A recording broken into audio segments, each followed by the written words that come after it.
ആശ്രയ FM 90. നാടിനൊപ്പം നാട്ടാർക്കൊപ്പം. Red carpet. Stay tuned for your favorite celebrity. Good evening, namaskaram and welcome to Red Carpet with RJ Elikutty. ഇന്ന് ഞാൻ മാത്രമല്ല, ഇന്ന് എൻ്റെ കൂടെ ഒരു കുട്ടി ഗസ്റ്റ് കൂടിയുണ്ട്. നമ്മൾ മലയാളികൾ അവരുടെ സ്വീകരണ മുറിയിലേക്ക് ഇരു കൈകളും നീട്ടി സ്വീകരിച്ചിട്ടുള്ള ഒരു സിറ്റ്കോമാണ് ഉപ്പും മുളകും എന്നുള്ളത്. അതിലെ എല്ലാ ക്യാരക്ടേഴ്സും നമുക്ക് ഭയങ്കരമായിട്ട് കണക്ട് ചെയ്യാൻ പറ്റുന്ന ക്യാരക്ടേഴ്സ് ആണ്. അങ്ങനെ ഒരു സുപ്രഭാതത്തില് നമുക്ക് നമ്മുടെ ജനഹൃദയങ്ങളെയൊക്കെ കീഴടക്കിക്കൊണ്ട് ഒരു പെൺകുട്ടി ഉപ്പും മുളകില് വരുന്നുണ്ടായിരുന്നു. ഗൗരി മമ്മായി ആയിട്ട് എത്തിയ ആ ഒരു കുട്ടി പിന്നീട് എല്ലാവരുടെയും ഫേവറേറ്റ് ആവുന്നു, ടോക്ക് ഓഫ് ദി ടൗൺ ആവുന്നു, സെൻസേഷൻ ആവുന്നു. Yes, the one and only Gauri Unnimaya ആണ് ഇന്ന് റെഡ് കാർപ്പറ്റിൽ കുട്ടിയുടെ കൂടെയുള്ളത്. Gauri, welcome to the show. Thank you. Okay, അപ്പൊ എന്തൊക്കെയുണ്ട് വിശേഷങ്ങൾ? ഒരു ചെറിയ മൂവി ചെയ്യുന്നു, അതാണ് കറന്റ്ലി ആയിട്ടുള്ള ഒരു വിശേഷം. ഓ, അതൊരു വലിയ വിശേഷം തന്നെയാണല്ലോ. അതെ അതെ. അതിനെ പറ്റിയുള്ള അപ്ഡേഷൻസ് ഒക്കെ പറയാറായിട്ടുണ്ടോ? എങ്ങനെയാണ്? മൂവിയുടെ ടൈറ്റിൽ മാത്രം റിലീസ് ആയിട്ടുള്ളൂ. ഓക്കെ, ക്ലബ് എന്നാണ് മൂവിയുടെ പേര്. അതിപ്പോ ചെയ്തോണ്ടിരിക്കുന്നത്. Okay okay. അപ്പം എന്റെ ഒരു ഫസ്റ്റ് ചോദ്യം, ചിലപ്പോൾ ഒരു ക്ലീശേ ചോദ്യമായിരിക്കാം, എല്ലാവരും ചോദിക്കാറുള്ളത് ഒരു ചോദ്യവും ആയിരിക്കാം. ഈ ഒരു ഉപ്പും മുളകിലേക്ക് വന്നിട്ടുണ്ട്, നമുക്കറിയാവുന്ന ഒരു പോപ്പുലർ ഷോ ആണ്. അതിലേക്ക് വന്നതിന് ശേഷം എങ്ങനെയാണ് ലൈഫിൽ ഉണ്ടായിട്ടുള്ള മാറ്റങ്ങൾ? ലൈഫിലുണ്ടായ മാറ്റം എന്ന് പറഞ്ഞാൽ ഒരു കുറച്ച് പേർക്ക് തന്നെ അറിയായിരുന്നു. ഇപ്പൊ ഒരുപാട് പേർക്ക് തന്നെ അറിയാം, റെക്കഗ്നൈസ് ചെയ്യപ്പെടുന്നുണ്ട്, ഒരുപാട് പേരുടെ സ്നേഹം കിട്ടുന്നുണ്ട്. ഇതൊക്കെയാണ് എനിക്കുണ്ടായ മാറ്റം. ഓക്കെ, അപ്പൊ എങ്ങനെയായിരുന്നു ഒരു ആക്ടിങ്ങിലേക്ക് വന്നിട്ടുണ്ടായിരുന്നത്? അത് എനിക്ക് കുഞ്ഞിലെ പോലെ ഇഷ്ടമുള്ള ഒരു ഫീൽഡാണ് ആക്ച്വലി സിനിമ. എന്താണ് മേക്കിംഗ്, ഇതൊക്കെ ഭയങ്കര ഇഷ്ടമാണ്. സോ അത് ഒരുപാട് നാൾ ആഗ്രഹിച്ചു. അങ്ങനെ പെട്ടെന്ന് ഒരു മൂവി ചെയ്യുന്നു, പൂന്ന് പറഞ്ഞ ഒരു മൂവി ചെയ്തു. അതിനുശേഷം മുറ എന്ന് പറയുന്ന ഒരു മൂവി ചെയ്യുന്നു. ഇപ്പൊ മുറയുടെ റൈറ്ററാണ്, ഉപ്പുമുളകിന്റെ റൈറ്റർ. സോ പുള്ളി വഴി ഞാൻ ഉപ്പുമുളകിലേക്ക് വരുന്നു. അങ്ങനെയാണ് ഞാൻ ഉപ്പുമുളകിലേക്ക് എത്തുന്നത്. നേരത്തെ പറഞ്ഞിട്ടുണ്ടായിരുന്നു, നമ്മൾ മലയാളികൾക്കെല്ലാം ഭയങ്കരമായിട്ട് കണക്ട് ചെയ്യാൻ പറ്റുന്ന ഒരു ഷോ ആണ് ഉപ്പും മുളക് എന്നുള്ളത്. അതുപോലെ തന്നെ അതിലെ ക്യാരക്ടേഴ്സും. അപ്പോൾ ഓൺ സ്ക്രീനിലുള്ള ഗൗരിയും അതുപോലെ തന്നെ റിയൽ ആയിട്ടുള്ള ഗൗരി ഉണ്ണിമായും തമ്മിലുള്ള ഒരു സിമിലാരിറ്റീസ് എന്തൊക്കെയാണ്, അല്ലെങ്കിൽ ഡിഫറൻസ് എന്തൊക്കെയാണ്? ഒരുപാട് ഡിഫറൻസ് ഉണ്ട്. ഞാൻ അത്രയ്ക്ക് ഭയങ്കര എക്സ്ട്രീം ക്യാരക്ടർ അല്ല ആക്ച്വലി അതിൽ കാണിക്കുന്ന പോലെ. അതിലുള്ള ഗൗരി ഭയങ്കര എക്സ്ട്രീം ആണ്, ദേഷ്യം ഭയങ്കര എക്സ്ട്രീം ആണ്, പിന്നെ ഓരോ ഇമോഷൻസ് ഭയങ്കര എക്സ്ട്രീം ആണ്. ഞാൻ അത്രയ്ക്ക് എക്സ്ട്രീം ഒന്നും അല്ല, കുറച്ചുകൂടി കൺട്രോൾഡ് ആണ്. സിമിലാരിറ്റി എന്തെങ്കിലും ഉണ്ടോ? അതില് ഒരുപാട് പിള്ളേരുമായിട്ടൊക്കെ ഭയങ്കര കമ്പനിയാണ്. ഞാൻ അത്യാവശ്യം കുറച്ച് സോഷ്യലാണ്, കുറച്ച് സിമിലർ ആണ്. അതുപോലെ നമ്മുടെ ഉപ്പും മുളകിനെ ഇപ്പൊ ഒരു 3 വേർഡ്സിൽ ഒന്ന് ഡിസ്ക്രൈബ് ചെയ്യാനായിട്ട് പറഞ്ഞിട്ടുണ്ടെങ്കിൽ അത് എങ്ങനെ പറയും? ഉപ്പുമുളക് എന്താ പറഞ്ഞു കഴിഞ്ഞാൽ എനിക്ക് റിയൽ ഓർഗാനിക് ലൈവ് പ്രോഗ്രാം ആയിട്ടാണ് തോന്നുന്നത്. അത് ഭയങ്കര റിയൽ ആയിട്ട് നമുക്ക് വർക്ക് ചെയ്യാൻ പറ്റും. എക്സ്ട്രാ ആർട്ടിഫിഷ്യൽ ആയിട്ടൊന്നും ചെയ്യണ്ട, അത് ഭയങ്കര അടിപൊളിയാണ്. ഓക്കെ, അപ്പം ഒരു ആക്ടർ ആവുക അല്ലെങ്കിൽ ഫിലിമിന് അഭിനയിക്കുക എന്നുള്ളതായിരുന്നല്ലോ പണ്ട് തൊട്ടേയുള്ള ആഗ്രഹം. അപ്പം ഏതൊരു മൊമെന്റിലായിരുന്നു എനിക്കൊരു ആക്ടർ ആവണം എന്നുള്ള ആ ഒരു റിയലൈസേഷൻ ഉണ്ടായിട്ടുണ്ടായിരുന്നത്? ആക്ടർ ആവണമെന്ന് എനിക്ക് തോന്നിയത് ലാലേട്ടന്റെ തന്മാത്ര കാണുമ്പോഴാണ്. അപ്പൊ ആക്ടിങ് ചെയ്യണം ഭയങ്കര ആഗ്രഹമായിരുന്നു. അങ്ങനെ അത് കണ്ടിട്ടപ്പോ ലൈക്ക് ആക്ടിങ്ങിൽ ഇത്രയും സ്കോപ്പ് ഉണ്ട് എന്ന് മനസ്സിലാവുന്നത് തന്മാത്ര കാണുമ്പോഴാണ്. അപ്പൊ അന്നുപോലെയുള്ള ആഗ്രഹമാണ് ആക്ടിങ് ചെയ്യണം. ലൈക്ക് അങ്ങനെ എനിക്ക് ആഗ്രഹം വന്നു. അതിനുശേഷം സ്കൂളിലൊക്കെ മോൺ ആക്ട് ഒക്കെ ചെയ്യുമായിരുന്നു. അപ്പൊ ഒരുപാട് പേര് എന്നോട് ഇങ്ങനെ പറഞ്ഞിട്ടുണ്ട്, അഭിനയിക്കുന്നത് നിനക്ക് നല്ലതായിരിക്കും എന്നൊക്കെ. അപ്പൊ ഞാൻ അങ്ങനെ റിയലൈസ് അങ്ങനെയൊക്കെയാണ് വന്നിട്ടുണ്ടായിരുന്നത്. ഓക്കെ, അപ്പം ഈ ഒരു ഉപ്പുമുളകിലേക്ക് ജോയിൻ ചെയ്യുന്നതിന് മുന്നേ ഉള്ള ഒരു യങ്ങർ സെൽഫ് ഉണ്ടല്ലോ ഗൗരിയുടെ, ആ ഒരു യങ്ങർ സെൽഫിനോട് ഒരു അഡ്വൈസ് കൊടുക്കണം എന്ന് വിചാരിക്കുകയാണെങ്കിൽ എന്തായിരിക്കും പറയാനായിട്ട് പോണേ? നമുക്ക് ഒരു ഫീൽഡിലേക്ക് ഇറങ്ങാൻ നമുക്ക് ഭയങ്കര ആഗ്രഹം ഉണ്ടാവും. നമ്മൾ ഒരുപാട് ചെക്ക് ചെയ്യാതെയൊക്കെ കുറെ കാര്യങ്ങളൊക്കെ ചെയ്യാൻ ശ്രമിക്കും. ഐ മീൻ ഇപ്പൊ കാസ്റ്റിംഗ് ഒക്കെ വരുമ്പോ അത് പ്രോപ്പർ ആണെന്ന് പോലും ഇനിഷ്യൽ സ്റ്റേജസ് നമ്മൾ ചെക്ക് ചെയ്യില്ല, ആവേശം ഉണ്ടാവും. അങ്ങനെ 2-3 സ്ഥലത്തൊക്കെ ഇങ്ങനെ കാസ്റ്റിംഗ് ഒക്കെ ഇനിഷ്യൽ സ്റ്റേജസ് ഒരു 2019 ആ സമയത്തൊക്കെ അയച്ചിട്ടുണ്ട്. കുറച്ച് പൈസയൊക്കെ പോയായിരുന്നു. അപ്പൊ അങ്ങനെ ചാടിക്കറൊന്നും ചെയ്യരുത്, ആലോചിച്ച് ചെയ്യണം എന്നൊക്കെ. നേരത്തെ പറയുന്നുണ്ടായിരുന്നു ഒരു ലൈഫിൽ വന്ന മാറ്റം എന്താണെന്ന് ചോദിക്കുമ്പോൾ ഒരുപാട് പേരുടെ സ്നേഹം കിട്ടുന്നുണ്ട്, ഒരുപാട് പേരുടെ കോംപ്ലിമെന്റ്സ് ഒക്കെ കിട്ടുന്നുണ്ടെന്ന്. അങ്ങനെ ഹാർട്ട് ടച്ചിങ് ആയിട്ട് ഫീൽ ചെയ്തിട്ടുള്ള അല്ലെങ്കിൽ ഏറ്റവും മോസ്റ്റ് മെമ്മറബിൾ ആയിട്ട് കൂടെ കൊണ്ട് നടക്കുന്ന ഒരു ഇൻസിഡന്റ് എന്താണ്? ശരിക്കും പറഞ്ഞാൽ അങ്ങനെ ഒരുപാട് ഉണ്ടായിട്ടുണ്ട്. അതിൽ ഭയങ്കരമായിട്ട് ഞാൻ ഇപ്പൊ പെട്ടെന്ന് ഓർമ്മ വരുന്ന, ഞാൻ കഴിഞ്ഞ ന്യൂ ഇയറിന് വൈപ്പിൻ പോയായിരുന്നു, നൈറ്റ് കാർണിവലാണ്. അപ്പൊ അവിടെ പായസം ഉണ്ടാക്കുന്ന ഒരു സ്റ്റോൾ ഉണ്ടായി. അപ്പൊ ആ സ്റ്റോളിലൊരു ചേച്ചി ഉണ്ടായി. അവരെന്നെ കണ്ടു ഉടനെ ഓടി വന്നിട്ട് ഭയങ്കര സ്നേഹത്തിലേക്ക് ഉമ്മയൊക്കെ തരും. അങ്ങനെ കഴിഞ്ഞാൽ ഭയങ്കര, എന്നിട്ട് അവരുടെ വീട്ടിലെ ഫാമിലി മെമ്പേഴ്സിനെയൊക്കെ വിളിച്ചു വരുത്തിട്ട് ഗൗരി ഇവിടെ വന്നിട്ടുണ്ട് അങ്ങനെയൊക്കെ പറഞ്ഞു അവളെ പായസം കഴിച്ചിട്ട് പോകാന്നൊക്കെ പറഞ്ഞു. അപ്പൊ ഭയങ്കര ക്രൗഡായിരുന്നു ആ സമയത്ത്. അപ്പൊ അവിടെ ആ ക്രൗഡിന്റെ ഇടയിൽ ഇങ്ങനെയൊക്കെ കാണിക്കും. എനിക്ക് ഭയങ്കര സന്തോഷം ഫീൽ ചെയ്യുമായിരുന്നു. അപ്പൊ അത് ഭയങ്കര ഒരു പ്രഷ്യസ് മൊമെന്റ് ആണല്ലേ? ഉറപ്പായിട്ടും. ഓക്കെ, അപ്പൊ അതുപോലെ നമുക്കറിയാം ഈ ഒരു ഉപ്പും മുളകിലെ കാസ്റ്റിലുള്ള ആളുകള് നിങ്ങൾ എല്ലാവരും തമ്മിൽ ഭയങ്കര ഒരു റാപ്പ് അടുപ്പമുണ്ട്, ഒരു കെമിസ്ട്രി ഉണ്ട്. അത് നമുക്ക് കാണുമ്പോൾ തന്നെ നിങ്ങൾ തമ്മിലുള്ള ആ ഒരു കെമിസ്ട്രി നമുക്ക് ഫീൽ ചെയ്യാം. എനിക്ക് തോന്നുന്നു സെറ്റിൽ ഏറ്റവും കൂടുതൽ കമ്പനി ആയിട്ടുള്ളത് ജൂഹി ആയിട്ടാണല്ലേ? ഓക്കെ, അപ്പം അവരുമായിട്ട് ഒരുപാട് മെമ്മറീസ് ഉണ്ടാവും. അപ്പം പെട്ടെന്ന് മനസ്സിലേക്ക് ഓടിയെന്ന് അല്ലെങ്കിൽ അൺഫോർഗറ്റബിൾ ആയിട്ട് കണക്കാക്കുന്ന ഒരു മെമ്മറി എന്താണ് ആ ഒരു സെറ്റിലെ ആ ഫുൾ ക്രൂവിന്റെ കൂടെ? ശരിക്കും എനിക്ക് ഏറ്റവും കൂടുതൽ മെമ്മറീസ് അവിടെ ജൂഹി ആയിട്ടാണ്. അല്ല, ഇങ്ങനെ മറക്കാൻ പറ്റാത്ത മെമ്മറീസ് എന്ന് പറഞ്ഞാൽ അവിടെ വെച്ചിട്ടല്ലേ ഞങ്ങൾ ഈ വാലന്റൈൻസ് ഡേക്ക് ഒരു ഫ്ലവേഴ്സ് അങ്ങനെ എക്സ്ചേഞ്ച് ചെയ്തായിരുന്നു. അത് ലൈഫിൽ ഫസ്റ്റ് ടൈമാണ് വാലന്റൈൻസ് ഡേക്ക് ഒക്കെ ഫ്ലവർ കിട്ടുന്നത്. അപ്പൊ അത് ഞാൻ അവിടെ ഇല്ലായിരുന്നു, ഞാൻ ഇവിടെ ആയിരുന്നു, ട്രിവാൻഡ്രം ആയിരുന്നു, അവിടെ കൊച്ചിയായിരുന്നു. അപ്പൊ ഞങ്ങള് ഇൻസ്റ്റമാർട്ട് വഴിയൊക്കെ അങ്ങനെ എക്സ്ചേഞ്ച് ചെയ്തു. അതൊക്കെ ഭയങ്കര രസമായിരുന്നു. അപ്പം ഞാൻ കേട്ടിട്ടുണ്ട് ഈ ഒരു ടീമില് പ്രിപ്പയർ ചെയ്യുന്ന സമയത്ത് നിങ്ങൾ ഈ സ്ക്രിപ്റ്റ് ഒക്കെ 1-2-3 പ്രാവശ്യമൊക്കെ ഇങ്ങനെ വായിച്ചു തരും, അതിനുശേഷമാണ് അത് മെമ്മറൈസ് ചെയ്തിട്ട് നിങ്ങൾ ചെയ്യുന്നതെന്നൊക്കെ. അപ്പൊ ഫസ്റ്റ് ടൈം ആ ഒരു എക്സ്പീരിയൻസിലേക്ക് പോയപ്പോ ഉണ്ടായിരുന്ന അല്ലെങ്കിൽ ആ സമയത്ത് ഉണ്ടായിരുന്ന മൈൻഡിൽ ഉണ്ടായിരുന്ന ഒരു കാര്യം എന്തായിരുന്നു? ശരിക്കും പറഞ്ഞാൽ ആദ്യത്തെ ഒരു 4 ദിവസം ഞാൻ പെട്ടുപോയല്ലോ എന്നുള്ളൊരു അവസ്ഥയായിരുന്നു. എനിക്ക് പെട്ടെന്ന് കാരണം അവരെല്ലാവരും ഭയങ്കര എക്സ്പീരിയൻസ് ആണ്. അപ്പൊ ഞാൻ അവിടെ ചെന്നിട്ട് ഇവരൊക്കെ പെട്ടെന്ന് പഠിക്കുന്ന, എനിക്ക് ആ 2 times റീഡിങ്ങിൽ പഠിച്ചിട്ട് ഇങ്ങനെ പെട്ടെന്ന് കയ്യിൽ സ്ക്രിപ്റ്റ് കിട്ടുന്നില്ലല്ലോ, പഠിച്ചിട്ട് പോകാൻ പറ്റുന്നില്ല. ഇതെന്താ, അപ്പൊ ഞാൻ ഫോണിൽ ഫോട്ടോ എടുത്തിട്ട് 2 times കൂടെ റീഡ് ചെയ്യും. അതിനുശേഷം ഒരു 1 week കഴിഞ്ഞപ്പോ 1 week അല്ല 4 days കഴിഞ്ഞപ്പോ അത് ഓക്കെ ആയി. പക്ഷെ 4 days എനിക്ക് കുറച്ച് ടഫായിരുന്നു ആ പരിപാടി. കാരണം ഇപ്പൊ നമ്മൾ സിനിമയ്ക്കൊക്കെ ആണെങ്കിലും നേരത്തെ സ്ക്രിപ്റ്റ് കിട്ടും, കയ്യിൽ കിട്ടും വായിക്കാൻ. ഇതിപ്പം അല്ലാണ്ട് നമുക്ക് വായിച്ചു തരാണ്. അപ്പൊ നമ്മൾ കുറച്ചും കൂടി ലിസണിങ് സ്കില്ല് കുറച്ചും കൂടി ബെറ്റർ ആയിരിക്കണം. ഇപ്പൊ പിന്നെ സ്ക്രിപ്റ്റ് ഒക്കെ കുറച്ചും കൂടി അപ്ഡേറ്റ് ആയി, അവിടെ സ്ക്രിപ്റ്റ് ഒക്കെ കൈ കിട്ടും. പക്ഷെ ഇൻസ്റ്റന്റ് സ്റ്റേജിലൊക്കെ അങ്ങനെ കൈ കിട്ടില്ലായിരുന്നു. എഴുതിയത് മാത്രം നമുക്ക് ഒരാൾക്ക് കയ്യിലുണ്ടാവുള്ളൂ. ഇപ്പം പ്രോ ആയി അതിലല്ലേ? അതെ, ഇപ്പം പിന്നെ ഓക്കെയാണ്. ഇപ്പൊ എനിക്കിപ്പം അത് ഭയങ്കര യൂസ്ഫുൾ ആണ്.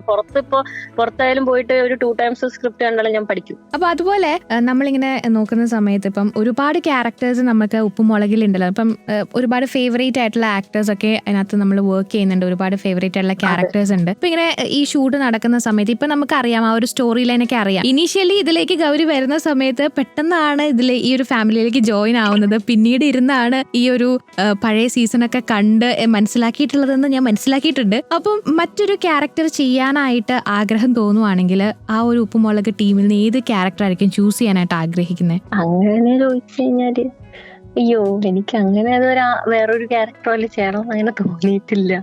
ഇതുവരെ ഞാനെപ്പറ്റി ചിന്തിച്ചിട്ടില്ല. പിന്നെ അതില് ജൂയി ഒരു ചേച്ചിയുടെ അല്ല, എനിക്ക് ചേച്ചി അങ്ങനെയൊക്കെ ചെയ്യാൻ ഭയങ്കര ഇഷ്ടമാണ്. ഒരുപക്ഷെ ചിലപ്പോ അതായിരിക്കും. ഞാൻ ചിന്തിച്ചിട്ടില്ല.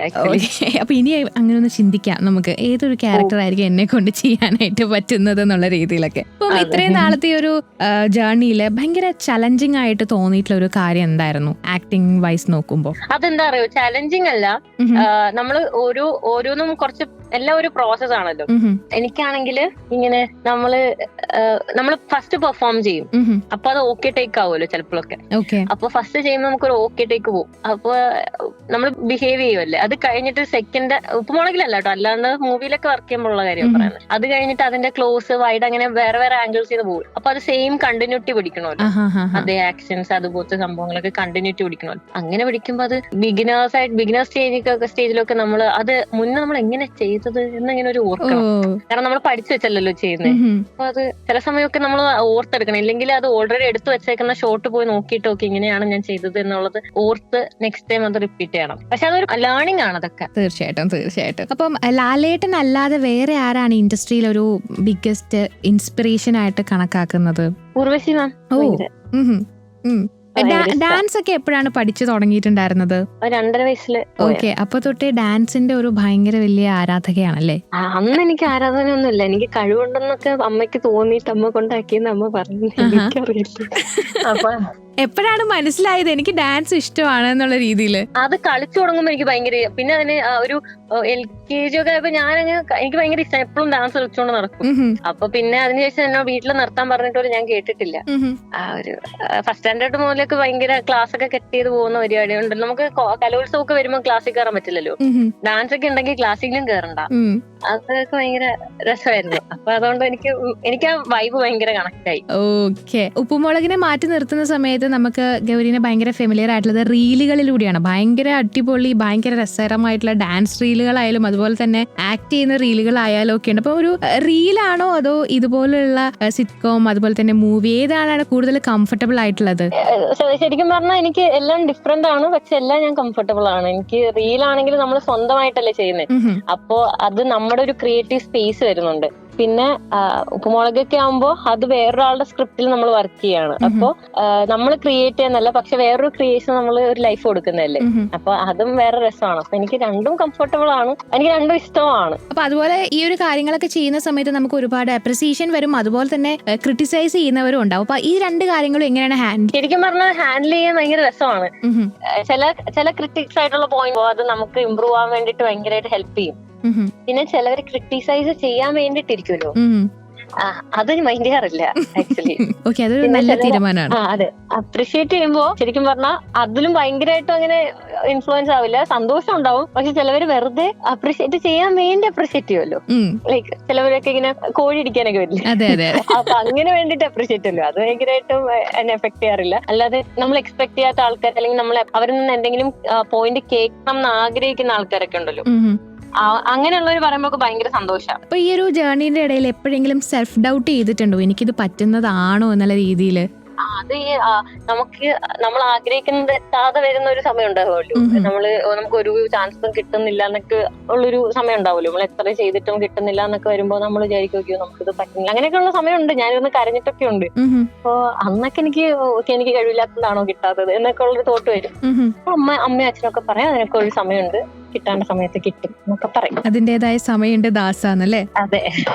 ഇപ്പം ആക്ടിങ്ങിനെ മാറ്റി നിർത്തുന്ന സമയത്ത് ഞാനിപ്പോ നേരത്തെ സൂചിപ്പിച്ച ഡാൻസറിന്റെ കാര്യം, അതുപോലെ തന്നെ ഒരു കുട്ടി റൈഡർ ആണ് എന്നുള്ള ഒരു കാര്യമൊക്കെ ഉണ്ടല്ലോ. റൈഡ് ആയിട്ടല്ല ആക്ച്വലി, എനിക്ക് ബൈക്ക് ഓടിക്കാൻ ഇഷ്ടമാണ്. ഞാനിങ്ങനെ ട്രിപ്പ് അടിച്ച് റൈഡ് ചെയ്ത് പോയിട്ടില്ല.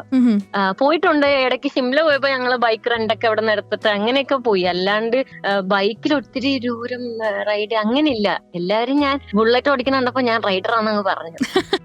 ശരിക്കും സാധാരണ എല്ലാരും വണ്ടി ഓടിക്കുന്ന പോലെ ഞാൻ ബുള്ളറ്റ് ഓടിക്കും. ഇപ്പൊ അച്ഛന്റെ കയ്യില് ബുള്ളറ്റ് ആയിരുന്നു, ബുള്ളറ്റും കാറും.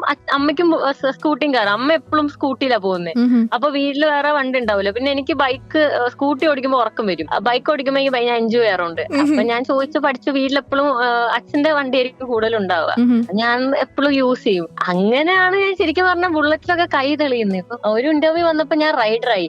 ഞാൻ പുറത്തൊക്കെ പോകുമ്പോൾ ചോദിക്കുമ്പോ റൈഡർ ആണല്ലേ? ഞാൻ പറഞ്ഞു ചേട്ടാ ഇങ്ങനെയല്ല, ആവശ്യത്തിന് വണ്ടി ഓടിക്കുന്നു, അത്രേ ഉള്ളൂ. ഓക്കെ. ഈ സ്കൂട്ടി ഓടിക്കുമ്പോ ഉറക്കം വരും പറയുന്നത് അതെന്താണ് അങ്ങനെ? അത് എന്നെ എല്ലാരും കളിയാക്കുന്നുണ്ട്, നീ വെറുതെ തള്ളുന്നതാണോ എന്നൊക്കെ പറഞ്ഞ എല്ലാരും കളിയാക്കുന്നുണ്ട്. ശരിക്കും അങ്ങനെയല്ല. എനിക്ക് ആക്ച്വലി അത് എന്നെ പോലെ ഇതേ ഒരു സ്വഭാവമുള്ള കുറച്ച് പേരെ ഞാൻ പരിചയപ്പെട്ടായിരുന്നു റീസെന്റ് ആയിട്ട്.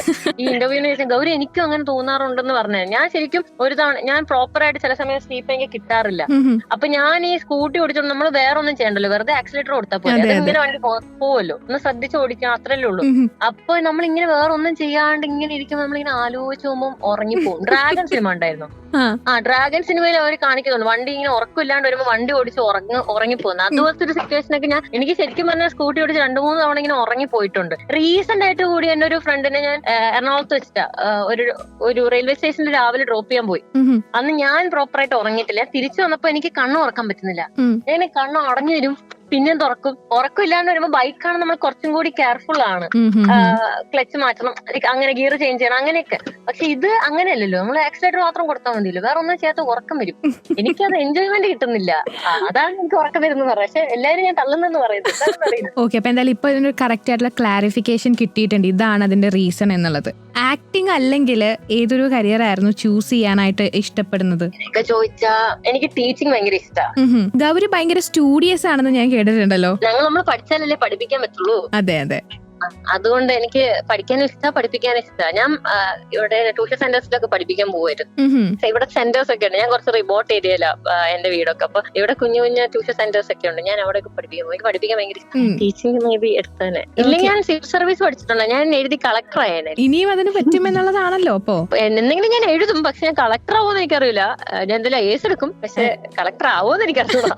ഇത് അച്ഛന്റെ ഒരു ആഗ്രഹമാണെന്ന് പറഞ്ഞത് ഞാൻ കേട്ടിട്ടുണ്ടായിരുന്നു. അച്ഛനാണ് സിവിൽ സർവന്റ് ആവണം എന്നുള്ള രീതിയിൽ പറഞ്ഞിട്ടുണ്ടായിരുന്നതെന്ന്. അതെ അതെ അതെ, എല്ലാ അച്ഛൻ തന്നെയാ പറയുന്നത്. ആക്ടർ ആവണമെന്ന് അച്ഛൻ തന്നെയാ പറഞ്ഞിട്ടുള്ളത്, കളക്ടർ ആവണമെന്ന് അച്ഛൻ തന്നെയാ പറഞ്ഞിട്ടുള്ളത്. ഞാൻ എന്നെ കൊണ്ട് എല്ലാ കല്ലും എടുപ്പിക്കും. പക്ഷെ എനിക്ക് ആക്ച്വലി അച്ഛനാണ് എന്നെ എല്ലാം എല്ലാം ചെയ്യണം എന്ന് എന്നോട് പറഞ്ഞിട്ടുള്ളത്. ഇപ്പൊ ഡാൻസ് മാത്രം അമ്മ പറഞ്ഞാട്ടോ, ഡാൻസ് അമ്മ പറഞ്ഞതാ. ബാക്കിയെല്ലാം ഇപ്പോ മാർഷൽ ആർട്സ് പഠിക്കാൻ വിട്ടതും അച്ഛനാണ്. എന്റെ അടുത്ത് എന്തൊക്കെ പഠിക്കാൻ പറ്റും എല്ലാം പഠിക്കാനും പറയും, എന്തൊക്കെ എടുക്കാൻ പറ്റും എന്തൊക്കെ എടുക്കാനും പറയും. ഓക്കെ, അപ്പം എല്ലാത്തിലും ഇങ്ങനെ കൺഫ്യൂസ്ഡ് ആയിട്ട് നിൽക്കുമ്പോൾ അച്ഛൻ്റെ അടുത്ത് ചോദിക്കാറുണ്ടോ, അച്ഛൻ ഇങ്ങനെ ഞാൻ കൺഫ്യൂസ്ഡ് ആണ്, അപ്പൊ അച്ഛൻ എന്താ അഡ്വൈസാ തരാറുള്ളത്? ഇല്ല, കൺഫ്യൂസ്ഡ് ആയിട്ട് നിൽക്കുമ്പോ ഞാൻ ലാസ്റ്റ് ഞാനായിട്ട് എടുത്ത ഡിസിഷൻ ആണ് ഞാൻ ആക്ടർ ആവുമെന്ന്. ഫൈനലി ഞാൻ പറഞ്ഞു ഇനി എല്ലാ പണിയും കൂടെ ഒരുമിച്ച് എനിക്ക് ചെയ്യാൻ പറ്റത്തില്ല, ഞാനൊന്നും കൺസിസ്റ്റന്റ് ആയിട്ട് ഒരു സാധനത്തിൽ ഫോക്കസ് ചെയ്യട്ടെ, അപ്പൊ ബാക്കിയെല്ലാം പതിയെ നമുക്ക് ചെയ്യാം, ഞാൻ ആക്ടിങ് ഡാൻസും അങ്ങ് ഫോക്കസ് ചെയ്യാൻ പോവാണെന്ന് പറഞ്ഞിട്ട് ഞാനായിട്ട് എടുത്ത ഡിസിഷനാണ്. ഇപ്പം ലാലേട്ടന്റെ കൂടെ സ്ക്രീൻ ഷെയർ ചെയ്യണം എന്നുള്ളത് ഭയങ്കര വലിയ ആഗ്രഹമാണ് എന്ന് പറയുന്നത് ഞാൻ കേട്ടിട്ടുണ്ടായിരുന്നു. അപ്പം ഫ്യൂച്ചറിൽ ചെയ്യാനായിട്ടുള്ള ഏറ്റവും ഒരു ഡ്രീം റോൾ എന്ന് പറഞ്ഞ ഇങ്ങനെ കയ്യിൽ കരുതിക്കൊണ്ടിരിക്കുന്ന ഒരു റോൾ ഏതാണ്? അങ്ങനെ റോളായിട്ട് കയ്യിൽ കരുതിയിട്ടില്ല ഞാൻ, ശരിക്കും അങ്ങനെ ഞാൻ ചിന്തിച്ചിട്ടില്ല. പക്ഷെ എനിക്ക് പെർഫോം ചെയ്യാൻ പറ്റുന്ന അത് എന്തായാലും കേട്ടോ, ഹ്യൂമർ ആയാലും കുറച്ച് സീരിയസ് ക്യാരക്ടർ ആയാലും വില്ലൻ ക്യാരക്ടേഴ്സ് ആയാലും എനിക്ക് എല്ലാ കൈൻഡ് ഓഫ് ക്യാരക്ടേഴ്സും ചെയ്യാൻ ഭയങ്കര ഇഷ്ടമാണ്. എനിക്ക് നമ്മൾ വർക്ക് ചെയ്ത് നമുക്ക് ചെയ്യാൻ പറ്റും എന്നാണ് എന്റെ ഒരു വിശ്വാസം. അപ്പോ ഞാൻ അതുകൊണ്ട് എനിക്ക് എന്ത് തന്നാലും എനിക്ക് ചെയ്യാൻ പറ്റും, എനിക്ക് ചെയ്യണം എന്ന് ആഗ്രഹമുണ്ട്. ഓക്കെ, ഇപ്പൊ ഗൗരിയോട് ആരെങ്കിലും പറഞ്ഞിട്ടുണ്ടോ ഭയങ്കര സീരിയസ് ആയിട്ട് അല്ലെങ്കിൽ ഒരു വില്ലൻ മോഡലുള്ള ഒരു അല്ലെങ്കിൽ വില്ലത്തി മോഡലുള്ള ഒരു ക്യാരക്ടർ ചെയ്യാനായിട്ട് ഗൗരി ആപ്റ്റ് ആണ് എന്നുള്ള രീതിയിൽ? അങ്ങനെ ഈ ഇടയ്ക്ക് ഇപ്പൊ ഷൂട്ടിംഗ് ലൊക്കേഷനിൽ പോയപ്പോ എന്നോട് ഇങ്ങനെ പ്രൊഡ്യൂസർ ചേട്ടൻ പറഞ്ഞായിരുന്നു. അപ്പൊ ഞാൻ പറഞ്ഞ എന്ത് ചെയ്യാനാ, എല്ലാം വരക്കൊക്കെ തന്നിട്ടുണ്ട്. ഓക്കെ, തമാശക്കൊക്കെ പറഞ്ഞു പോകുന്നതാണ്. പിന്നെ അതുപോലെ തന്നെ ഈ റീൽ ചെയ്യുന്ന സമയങ്ങളിൽ പറയുന്നത് കേട്ടതാണ് ഉറക്കമൊന്നും ഇങ്ങനെ ശരിയാവണില്ല, പക്ഷെ ഉപ്പുമുളകിലേക്ക് വന്നപ്പോഴത്തേക്ക് ആ ഉറക്ക സൈക്കിളൊക്കെ ഒന്ന് പക്കായി. അതിപ്പോ ഈ നമ്മുടെ പേഴ്സണൽ ലൈഫും അതുപോലെ തന്നെ ഈ ഒരു ആക്ടിങ് കരിയറും കൂടി ബാലൻസ് ചെയ്യാനായിട്ടുള്ള ഒരു അങ്ങനെ ഒരു ചലഞ്ച് ഫേസ് ചെയ്യുന്നുണ്ടോ? അതെന്താ അറിയോ, ഞാൻ ഉപ്പുമുളകിലേക്ക് വരുന്നതിന് മുന്നേ ഒരു കോർപ്പറേറ്റില് വർക്ക് ചെയ്തോണ്ടിരുന്നത്. അപ്പൊ അറിയാലോ, നമ്മളിപ്പോ ടെക്നോ പാർക്കിലേക്ക് വർക്ക് ചെയ്യുമ്പോൾ നമ്മുടെ ടൈം ഷെഡ്യൂൾസ് ഡിഫറെന്റ് ആയിരിക്കും. അപ്പൊ എനിക്ക് അവിടെ നൈറ്റ് ഷിഫ്റ്റ് ആയിരുന്നു. അപ്പൊ ഈവനിങ് 6 to ഏർലി മോർണിംഗ് 3:30 വരെയാണ് നൈറ്റ് ഷിഫ്റ്റ് എനിക്ക് വരുന്നത്. സോ അതിനുശേഷം ഞാൻ എന്റെ വീട്ടിൽ ഒരുപാട് ഉള്ളിലോട്, അപ്പൊ അങ്ങോട്ട് എത്തുമ്പോ തന്നെ 5 o'clock ആവും. അത് കഴിഞ്ഞ് ഞാൻ ജിമ്മിലൊക്കെ പോയിട്ട് വന്ന് കിടക്കുമ്പോ ഒരു 6-7 മണിയൊക്കെ ആവും. ഞാൻ എന്നിട്ട് റീലിന്റെ പ്രാക്ടീസ് ചെയ്യാൻ വേണ്ടിട്ട് ഒരു 7 മണിക്ക് ഉറങ്ങിയിട്ട് 8 മണിക്ക് ഞാൻ എണീക്കും. എന്നിട്ട് ഞാൻ റീലിന്റെ പ്രാക്ടീസ് ചെയ്യാൻ, ഡാൻസ് പ്രാക്ടീസ് ചെയ്യാൻ പോകുന്നത് കഴിഞ്ഞാൽ റീലൊക്കെ ഷൂട്ട് ചെയ്ത് കഴിയുമ്പോ തന്നെ വൈകുന്നേരം ജോലിക്ക് പോകാനുള്ള സമയം, ഉറങ്ങാൻ പറ്റില്ല. അപ്പൊ ഒരു ഫ്രൈഡേ ഒക്കെ ആവുമ്പോ ഞാൻ ഡെഡാ. ഞാൻ അവിടെ ചെന്ന് എന്റെ പ്രൊഡക്ടിവിറ്റി കുറയാൻ തുടങ്ങി. പിന്നെ അവിടെ ടെക്നോ പാർക്കിൽ പോയിരുന്നിട്ട് അപ്പൊ അവരെന്നെ പറഞ്ഞു തുടങ്ങി രണ്ടും എല്ലാം കൂടി വേണം എന്ന് വെച്ചാൽ എന്ത് ചെയ്യാനാ എന്ന് എന്നോട് ചോദിച്ചു. പിന്നെ ഞാൻ ഇടയ്ക്ക് കള്ളം പറഞ്ഞ് ലീവ് എടുത്തു. അതെ, അങ്ങനെ ഒരു കള്ളം പറഞ്ഞ് പോയ ഒരു സ്റ്റോറി ഉണ്ടല്ലോ അല്ലെ, ഉപ്പുമുളകിന്റെ ഓഡീഷൻ എല്ലാം കേട്ടിട്ടുണ്ടല്ലേ? പിന്നല്ല, ഇപ്പോഴെന്ന് വെച്ച് കഴിഞ്ഞാൽ നമ്മൾ ചെയ്യുന്നത് നമുക്ക് ഇഷ്ടമുള്ള ജോലിയാ, മറ്റത് എനിക്ക് ഇഷ്ടമില്ലാണ്ട് ചെയ്തതാ ടെക്നോ പാർക്കില്. ഇത് നമ്മൾ ഇഷ്ടപ്പെട്ട് ചെയ്യുന്ന ജോലി, നമ്മൾ ആഗ്രഹിക്കുന്ന സാധനമല്ലേ ചെയ്യുന്നത്. അപ്പോ അത് നമുക്ക് ഇപ്പൊ അവിടെ ഒരു ഷൂട്ടിംഗ് ഒരു രാവിലെ 8:30 to night 6-7 പോയാലും നമുക്കൊരു ഏർലി മോർണിംഗ് നമുക്ക് വേറെ ടൈം അഡ്ജസ്റ്റ് ചെയ്യാനും പറ്റും, കുറച്ചും കൂടെ ഹാപ്പിനെസ് ഉണ്ട്. അപ്പൊ ഇപ്പൊ കുറച്ചൊക്കെ ഉറക്കം, മുന്നേ 1 മണിക്കൂറാണെങ്കിൽ ഇപ്പൊ ഒരു 4-5 മണിക്കൂർ എനിക്ക് ഉറങ്ങാം. അപ്പൊ എന്തായാലും ലൈഫിൽ ഒരുപാട് കാര്യങ്ങൾ ട്രൈ ചെയ്യാൻ അച്ഛൻ പ്രേരിപ്പിച്ചിട്ടുണ്ട്, ചെയ്തിട്ടുണ്ട്, പഠിച്ചിട്ടുണ്ട് എന്നൊക്കെ പറഞ്ഞു. അതിൽ ഏറ്റവും മോസ്റ്റ് അഡ്വഞ്ചറസ് ആയിട്ട് തോന്നിയിട്ടുള്ള ഒരു കാര്യം എന്താണ് ഗൗരി? അഡ്വഞ്ചറസ് ആയിട്ടൊക്കെ അങ്ങനെയൊക്കെ ചോദിച്ചാൽ എനിക്ക് അറിഞ്ഞൂടാ. അഡ്വഞ്ചറസ് ആയിട്ട് തോന്നി ശരിക്കും പറഞ്ഞുണ്ടല്ലോ, ഞാൻ എന്നെ അച്ഛൻ എല്ലാ പണിയും എടുപ്പിക്കും. ഭയങ്കര മീനിയൽ ആയിട്ടുള്ള ജോബ് ചെയ്തിട്ടുണ്ട്. അപ്പൊ ഞാൻ എവിടെ പോയി കഴിഞ്ഞാലും സർവൈവ് ചെയ്യും. അത് അപ്പൊ ഞാൻ ചില കാര്യങ്ങളൊക്കെ ഞാൻ ചെയ്തിട്ടുള്ള എന്റെ ഫ്രണ്ട്സൊന്നും അതിലൊരു ജോലി പോലും ചിലപ്പോ ഉണ്ടാവില്ല. അപ്പൊ അതൊക്കെ വരുമ്പോ എനിക്ക് അങ്ങനത്തെ അച്ഛൻ ചെയ്യിപ്പിച്ചിട്ടുള്ളത് കൊണ്ട് ഞാൻ ഭയങ്കര പ്രൗഡാണ്. അപ്പൊ അല്ലാതെ അഡ്വഞ്ചറസ് ആയിട്ട് എനിക്ക് ഫീൽ ചെയ്തിട്ടില്ല, പക്ഷെ പ്രൗഡായിട്ട് ഫീൽ ചെയ്തിട്ടുണ്ട്. ഞാൻ ഈ റബ്ബർ വെട്ടാനൊക്കെ പോയത്. പിന്നെ എന്റെ വീടിന്റെ പണി നടന്നുകൊണ്ടിരിക്കുന്ന സമയത്ത് കുഞ്ഞിലാണ്, ഒരു 8-9 സ്റ്റാൻഡേർഡിലൊക്കെ. അപ്പൊ അവിടുത്തെ ചേട്ടന്മാരുടെ പണി എടുപ്പിക്കുക വെച്ചാൽ അപ്പൊ കൂടെ ഒന്ന് പണിയെടുക്കാൻ പറയും. അപ്പൊ അങ്ങനത്തെ എല്ലാ പണികളും, പിന്നെ പറമ്പിലൊക്കെ നമ്മള് മണ്ണ് വെട്ടത്തില്ലേ, കിളയ്ക്കാൻ പോകത്തില്ലേ, അങ്ങനത്തെ പരിപാടിയെല്ലാം എല്ലാം ചെയ്യിപ്പിക്കും. ഞാൻ ആകെപ്പാട് ചെയ്യാത്തത് പശുവിനെ കറന്നിട്ടില്ല. വീട്ടിൽ പശു ഉണ്ട്, എനിക്ക് പേടിയാ. പശുവിനെ കറക്കാൻ ഞാൻ പോയിട്ടില്ല. ബാക്കിയെല്ലാം ഇന്നെ കൂടെ എന്നോട് ചോദിച്ചതേ ഉള്ളൂ. ഇപ്പൊ ഞാൻ വീട്ടിലുണ്ട്, അപ്പം എന്നോട് ചോദിച്ചതേ ഉള്ളൂ. അപ്പൊ ഞാൻ പറഞ്ഞെങ്കിലോ എനിക്ക് ചെയ്യാൻ വയ്യ. ബാക്കിയെല്ലാം എന്നെ കൊണ്ട് ചെയ്യിപ്പിച്ചിട്ടുണ്ട്. സോ ഞാൻ സർവൈവ് ചെയ്യും. അതുകൊണ്ട് അങ്ങനത്തെ കാര്യത്തിൽ ഞാൻ ഭയങ്കര കോൺഫിഡന്റ് ആണ്. അത് അഡ്വഞ്ചറസ് ആയിട്ട് എനിക്ക് തോന്നി. ഓക്കെ, അപ്പൊ എന്തായാലും ഇത്രയൊക്കെ കാര്യങ്ങളൊക്കെ ചെയ്ത സ്ഥിതിക്ക് എനിക്കൊരു ക്വസ്റ്റ്യൻ ചോദിക്കാനുണ്ട്. ഗൗരി എങ്ങനെ ഡിഫൈൻ ചെയ്യും? അങ്ങനെ ചോദിച്ചാ റെഡി ടു ഡു എനിത്തിങ്, അങ്ങനെ ഞാൻ പറയുള്ളൂ. കുറച്ച് ഹാർഡ് വർക്കിംഗും ആണ്. ഓക്കെ, എന്തായാലും അത് കൊള്ളാം, അതെനിക്ക് ഇഷ്ടപ്പെട്ടു. ഇപ്പൊ പറഞ്ഞ കഥ വെച്ചിട്ട് ആ പറഞ്ഞ കാര്യം, ആ ഒരു ഡെഫിനിഷൻ കറക്റ്റ് ആയിട്ട് ചേരുന്നുണ്ട്. അപ്പൊ നമുക്കൊരു പെട്ടെന്നൊരു ക്വിക്ക് റാപ്പിഡ് ഫയറിലേക്ക് പോവാട്ടോ.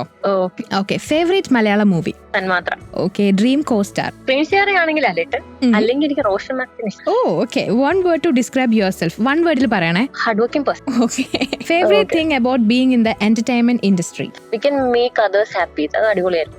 തീർച്ചയായിട്ടും മറ്റുള്ളവരെ ചിരിപ്പിക്കാൻ പറ്റുന്ന കഴിവാണ് ഏറ്റവും വലിയ കഴിവ്. അതെ. ഓക്കെ, ഇനി നമ്മുടെ ഉപ്പും മുളകിനെ ഒരു സോങ്ങിൽ പറയാൻ പറഞ്ഞിട്ടുണ്ടെങ്കിൽ ഏത് സോങ് ആയിരിക്കും അത്? മറ്റു സോങ് ഉണ്ടല്ലോ, എന്താവോ ആ പാട്ടാണോ? അത് തന്നെ. എനിക്ക് എപ്പോഴും നിൽക്കുമ്പോ ഞാൻ ഇതെങ്കിൽ മനസ്സിലെങ്കിൽ പാടിക്കൊണ്ടിരിക്കും ഇടയ്ക്കിടയ്ക്കൊക്കെ. ഓക്കെ, അതെ, ഒരു ഫേമസ് പേഴ്സൺ ആയിട്ട് ഒരു ദിവസം ലൈഫ് സ്വിച്ച് ചെയ്യാം എന്നൊരു ഓപ്ഷൻ കിട്ടുകയാണെങ്കിൽ ഏതാളെ ചൂസ് ചെയ്യും ആൻഡ് വൈ? അയ്യോ, ഞാൻ അങ്ങനെയൊന്നും ചിന്തിച്ചിട്ട് പോലും ഇല്ല. വേറൊരാളിനെ പോലത്തെ ഒരു ലൈഫ് കിട്ടിയെന്നെങ്കിൽ അതെങ്ങനെയായി, അതിനെപ്പറ്റി ഞാൻ ചിന്തിച്ചിട്ടില്ല. സോ എന്നോട് എന്റെ അടുത്ത് കുറെ പേര് പറഞ്ഞിട്ടുണ്ട്. ഞാൻ ഈ ഇടയ്ക്ക് ഷൂട്ടിങ് വന്നപ്പോ ഒരു സീന് മാത്രമേ ഉണ്ടായിരുന്നുള്ളൂ അന്ന് ഷൂട്ട് ചെയ്യാൻ. അപ്പൊ ഞാൻ 6 o'clock ഷൂട്ടിന് ലൊക്കേഷൻ എടുത്ത് ഡ്രസ്സ് ചേഞ്ച് ചെയ്തു. 7 o'clock സീന് ചെയ്യാൻ കയറി. ഫസ്റ്റ് ടേക്ക് കഴിഞ്ഞത് ഓക്കെ, ഞാൻ ശരി വീട്ടിൽ പോകണമെന്ന് പറഞ്ഞു. അപ്പൊ എന്നിട്ട് അവിടുത്തെ ടെക്നീഷ്യൻ ചേട്ടൻ പറഞ്ഞു നയൻതാര ആണോ എന്ന് ഇത് ചോദിച്ചു. അപ്പൊ ഞാൻ പറഞ്ഞു നയൻതാര അല്ല ഗൗരി ഉണ്ണിമായ, ഇങ്ങനെ പറയൂ. അപ്പൊ പറഞ്ഞത് ഇത്രയും വലിയ ആൾ. ഞാൻ പറഞ്ഞു എനിക്കത് ഇഷ്ടമല്ല, എനിക്ക് അങ്ങനെ ആരെ പോലെ പറഞ്ഞക്ക് ഇഷ്ടമല്ല എന്ന് പറഞ്ഞു. അതെ, അതങ്ങനെയല്ലേ, നമ്മൾ നമ്മളുടെ ഒരു ഐഡന്റിറ്റി ഉണ്ടാക്കണം എന്നല്ലേ ആഗ്രഹിക്കുള്ളൂ. വേറൊരാളെ പോലെ ആവണമെന്ന് ആഗ്രഹിക്കും. എനിക്കറിയില്ല കേട്ടോ, വേറെ ആർക്കെങ്കിലും ആഗ്രഹം ഉണ്ടാവും, പക്ഷെ എനിക്ക് ഇഷ്ടമല്ല. എല്ലാരും പറയും കേട്ടോ അഹങ്കാരമാണെന്ന്, പക്ഷെ ഞാൻ എന്റെ അഭിപ്രായം പറയുന്നത് അതാണ് നല്ലത്. എപ്പോഴും നമ്മൾ അങ്ങനെ പറയണല്ലോ. ഇറ്റ്സ് എ ഗുഡ് ആൻസർ, എനിക്ക് ഇഷ്ടപ്പെട്ടു. വുമൺ ഇൻ സിനിമയില് എന്തൊക്കെ ചേഞ്ചസ് വരണമെന്നാണ് ഗൗരിന്റെ ഒരു ആസ്പെക്ടിൽ തോന്നിയിട്ടുള്ളത്? സത്യം പറഞ്ഞ സിനിമ ഇൻഡസ്ട്രിക്കുള്ളിൽ ഞാൻ ഈ കാല് വെച്ച് തുടങ്ങിയിട്ടേ ഉള്ളൂ. ഇന്ന് വരെയുള്ള എന്റെ എക്സ്പീരിയൻസ് നോക്കിക്കഴിഞ്ഞാൽ എനിക്ക് ഈ പറയുന്ന പോലെ ഞാൻ ഭയങ്കര സേഫ് ഗുഡ് അറ്റ്മോസ്ഫിയറിലാണ് ഞാൻ വർക്ക് ചെയ്തിട്ടുണ്ടായിരുന്നതും. എനിക്ക് കിട്ടിയതൊക്കെ നല്ല എക്സ്പീരിയൻസസ് ആയിരുന്നു. സോ അതുകൊണ്ട് എന്റെ എക്സ്പീരിയൻസ് വെച്ച് എനിക്ക് അങ്ങനെ പറയാൻ പറ്റില്ല. വേറൊരാളുടെ വ്യൂ പോയിന്റ് നിന്ന് എനിക്ക് സംസാരിക്കാനും പറ്റില്ല. പക്ഷെ അതേസമയം ഒരു നെഗറ്റീവ് ഷെയ്ഡ് ഉണ്ട്. സിനിമ അല്ലെങ്കിൽ ആക്ടിങ് ആഗ്രഹിക്കുന്ന ഗേൾസിനെ എക്സ്പ്ലോയിറ്റ് ചെയ്യുന്ന ഒരു ഗ്രൂപ്പ് ഓഫ് ആൾക്കാരുണ്ട്. സോ അങ്ങനത്തെ ആൾക്കാരെ എതിരെ ഇപ്പൊ സൈബർ ബുള്ളിങ് ഉണ്ട് ഒരുപാട്. ഈവൻ ഞാൻ തന്നെ ഒരു 2 months മുന്നേ ഒരുപാട് അനുഭവിച്ചതാണ്. ഒരു ബീങ് എ ഗേൾ ഇൻഡസ്ട്രിക്ക് അകത്തല്ല, ഇൻഡസ്ട്രിയിലുള്ള ആൾക്കാരെ ഭയങ്കരമായിട്ട് മിസ്യൂസ് ചെയ്യുന്ന group of social media pages ഒക്കെ ഉണ്ട്. സോ അതൊക്കെ ഒന്ന് എന്തെങ്കിലും ഒരു റൂൾസോ ലോസോ ഒക്കെ കൊണ്ടുവന്നാൽ കുറച്ചും കൂടി ബെറ്റർ ആയിട്ട് ഹാൻഡിൽ ചെയ്താൽ നന്നായിരിക്കും എന്ന് തോന്നുന്നുണ്ട്. ഈവൻ ഒരു 2 days മുന്നേ വരെ ഞാൻ ആവശ്യമില്ലാത്ത കാര്യങ്ങൾ കണ്ടുകൊണ്ടിരിക്കുന്നുണ്ട്. സോ അതൊക്കെ ഒന്ന് കൺട്രോൾ ചെയ്യാൻ എന്തെങ്കിലും റൂൾസ് വന്നു കഴിഞ്ഞാൽ കുറച്ച് ബെറ്റർ ആയിരിക്കും. ഇപ്പോൾ ഈ ഒരു യങ് വുമൺ കുറച്ച് പേരൊക്കെ ഇതുപോലെ തന്നെ ഈ ഒരു ഇൻഡസ്ട്രിയിലേക്ക് വരാനായിട്ട് ആഗ്രഹിക്കുന്നവരുണ്ടാവും. അവർക്ക് കൊടുക്കാനുള്ള ഈ ഒരു ചെറിയൊരു എക്സ്പീരിയൻസ് എന്ന് പറയാനായിട്ടുള്ളത് എന്താണ് ഒരു മെസ്സേജ്? നമ്മളിൽ കോൺഫിഡന്റ് ആണെങ്കിൽ ട്രൈ ചെയ്തുകൊണ്ട് വന്നു കഴിഞ്ഞാൽ നമ്മൾ ആഗ്രഹിക്കുന്നിടത്ത് ഉറപ്പായിട്ട് എത്തും. അപ്പൊ അതിന് വേണ്ടിയിട്ട് നമ്മുടെ പേഴ്സണാലിറ്റി മാറ്റി വെച്ചിട്ട് ഒരിക്കലും നിന്ന് കൊടുക്കരുത്. കാരണം ഞാൻ ഇനിഷ്യലി ഇവിടെ ഞാൻ പറഞ്ഞില്ലേ 2019 കയറാൻ വേണ്ടി വന്ന സമയത്ത് ഞാൻ ഒരുപാട് കാസ്റ്റിങ്ങിനൊക്കെ അയച്ചിട്ടുണ്ടായിരുന്നു. സോ ആ സമയത്ത് കാസ്റ്റിംഗ് അയക്കുന്ന സമയത്ത് ഒരുപാട് കാസ്റ്റിംഗ് ഡയറക്ടേഴ്സ് ഉണ്ട്. അറിയപ്പെടാത്ത ആൾക്കാരും ഉണ്ട്, അറിയപ്പെടുന്ന ആൾക്കാരും ഉണ്ട്. അതിൽ തന്നെ 2-3 ആൾക്കാർക്ക് ഞാനിങ്ങനെ ഫോട്ടോസും നമ്മൾ അയച്ചു കൊടുക്കുമല്ലോ ഇങ്ങനെ സിനിമ കാസ്റ്റിംഗ് ആണെന്നൊക്കെ പറയുമ്പോ. അപ്പോ തന്നെ എന്നാണ് ഇങ്ങനെ വിളിച്ചിട്ട് ആ സമയത്ത് പറഞ്ഞിട്ടുണ്ട് ഇങ്ങനത്തെ ഫോട്ടോസ് ഒന്നും അയച്ചാൽ നമുക്ക് കിട്ടണം എന്നില്ല. കാരണം അവര് നമ്മൾ എക്സ്പ്ലോയിറ്റ് ചെയ്യാൻ ശ്രമിക്കുന്നേ. അപ്പോ കിട്ടണം എന്നില്ല. നമ്മൾ കുറച്ചും കൂടി ബോൾഡ് ആയിട്ടുള്ള കുറച്ച് എക്സ്പോസിംഗ് ആയിട്ടുള്ള ഫോട്ടോസ് ഒക്കെ തരികയാണെങ്കിൽ പെട്ടെന്ന് നമുക്ക് ഇൻഡസ്ട്രിയിലേക്ക് കയറാൻ പറ്റും. പക്ഷെ അങ്ങനെ അല്ല സിനിമ. പക്ഷെ അങ്ങനെ പറയുന്ന ആൾക്കാരുണ്ട്. നമ്മൾ പെട്ടെന്ന് അതിലേക്ക് വീണു പോയി കഴിഞ്ഞാല് നമ്മള് പേഴ്സണാലിറ്റിയും പോവും, നമ്മുടെ ലൈഫും പോവും. പിന്നെ ആവശ്യമില്ലാത്ത വള്ളികളിൽ നമ്മൾ ചെന്ന് പെടേണ്ടി വരും. സോ അങ്ങനെയൊന്നും എടുത്തു ചാടി ചെയ്യാണ്ട് കുറച്ച് വെയിറ്റ് ചെയ്ത് കഴിഞ്ഞാൽ നമ്മുടെ ടാലന്റ് നമ്മൾ കോൺഫിഡന്റ് ആണെങ്കിൽ ഉറപ്പായിട്ടും നമ്മൾ വിചാരിക്കുന്നിടത്ത് എന്തെങ്കിലും എത്തും. ഓക്കെ, അപ്പൊ എന്തായാലും thank you so much Gauri. ഇത്രയും നേരം നമ്മുടെ കൂടെ സ്പെൻഡ് ചെയ്തതിൽ ഒരുപാട് വിശേഷങ്ങളൊക്കെ പങ്കുവച്ചാലും thank you so much. Thank you for joining with us. Thank you. Yes, അങ്ങനെ ഇന്നത്തെ റെഡ് കാർപ്പറ്റിൽ നമ്മുടെ കൂടെ ഉണ്ടായിരുന്നത് ഗൗരി ഉണ്ണിമായി ആണ് കേട്ടോ. ഗൗരിയുടെ ഒരുപാട് വിശേഷങ്ങളൊക്കെ നമ്മൾ കേൾക്കുന്നുണ്ടായിരുന്നു. നമ്മുടെ സ്വീകരണ മുറിയിൽ നമ്മുടെ അമ്മമാരെല്ലാവരും ഇരു കൈ നീട്ടി സ്വീകരിച്ചിട്ടുള്ള ഒരു കുട്ടിയാണ് ഗൗരിക്കുട്ടി. അപ്പൊ എന്തായാലും ഗൗരിയുടെ ഒരുപാട് വിശേഷങ്ങൾ നമ്മൾ ഇന്നത്തെ റെഡ് കാർപ്പറ്റിലൂടെ പങ്കുവച്ചു. ഇനിയും ഒരു പുതുപുത്തൻ സെലിബ്രിറ്റിയുടെ പുതുപുത്തൻ വിശേഷങ്ങളായിട്ട് റെഡ് കാർപ്പറ്റിൽ വീണ്ടും ജോയിൻ ചെയ്യുന്നതായിരിക്കും. Till then it's me RJ Elikutty signing off. Red carpet, A day with your favourite celebrities. നിങ്ങളുടെ ഇഷ്ടതാരങ്ങൾ എത്തുന്നു ആശ്രയ FM 90. കേൾക്കാം റെഡ് കാർപ്പറ്റ് സെലിബ്രിറ്റി ചാറ്റ് ഷോയിലൂടെ എല്ലാ ഞായറാഴ്ചയും വൈകുന്നേരം 7 മണി മുതൽ 10 മണി വരെ. Stay tune.